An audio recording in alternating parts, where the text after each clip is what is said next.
மீன ராசி நேயர்களுக்கு கிரகநிலைகள் அப்படியே ஆய்வு பண்ணி பார்க்கும்போது உங்களுக்கு சாதகமாக இருக்குது. நீங்கள் எடுத்த காரியம் வெற்றியை கொடுக்குது. பட் யார்கிட்ட பேசுகிறோம் அப்படிங்கிறது ரொம்ப தேவை. நம்ம அப்பா கிட்ட டப்பு உரிமையை எடுத்து பேசிடுவோம், கோச்சுன்னு பேசிடுவோம். பெரியப்பாட்ட உரிமை எடுத்து பேசிடுவோம், சித்தப்பாட்ட உரிமை எடுத்து பேசிடுவோம், அப்பா மாதிரி இருக்கிறவங்ககிட்ட டப்புன்னு பேசிடுவோம். பட் அவங்களுக்கு மன சங்கடங்களை ஏற்படுத்தி கொடுக்கும். அரசாங்க உத்தியோகத்தில் இருக்கிறவங்க மேலதிகாரிட்ட கவனம் தேவை. வேலை வாய்ப்பு இருக்கவங்க மேலதிகாரிட்ட கவனம் தேவை.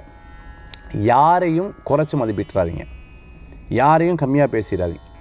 கண் சம்பந்தமான விஷயங்களில் கவனமாக இருங்க. சில நேரம் உடம்பு ஹீட் ஆகிட்டே இருக்கும்.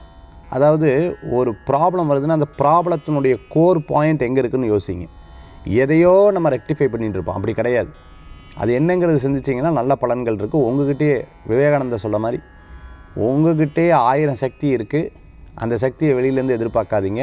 நீங்களே க்ரியேட் பண்ணுறது, ஜென்ரேட் பண்ணுங்கள், அதை ரியலைஸ் பண்ணுங்கள். உங்களுக்கு ஒரு பெரிய பலன்கள் கிடைக்கும்.